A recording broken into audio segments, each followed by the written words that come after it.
Hello, today we're continuing on with the Jigsaw Jones mysteries, the case of the bicycle bandit. We are on chapter 4 and it's called Suspect on Wheels. I awoke Sunday morning to find a note on my doorstep. It had a number of words on it and it started tree house, the case, message of. It didn't make any sense. That could only mean one thing. It was a message from Mila. She wrote her notes in code. I searched my brain for all the codes I knew. Believe me, it was crowded in there. Secret codes are a part of the business. You can't be a detective without them. I know mirror codes and color codes, space codes and list codes, and suddenly it hit me. This was an up and down code. Instead of reading from left to right, you had to start at the bottom of the first column and read up, and then go over to the next column and read down, then over and up, and it continued on. I figured out the message, and then it was time to destroy the note. That's where my trusty dog Rags came in.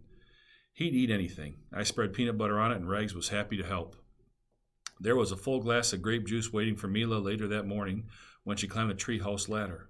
She was singing, "Let's Go Fly a Kite" from Mary Poppins. As usual, she changed the words around. "Let's go ride a bike up to the highest height.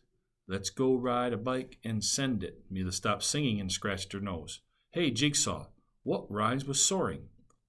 "Pouring," I offered, "or snoring." Mila sang again. "Let's go ride a bike. It sure beats snoring."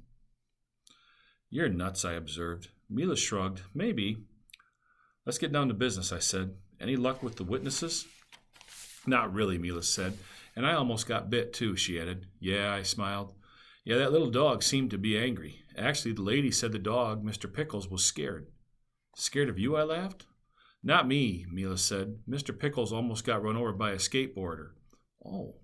"Yeah, the lady was upset about it, and she said 3 kids came racing down the sidewalk and almost flattened Mr. Pickles."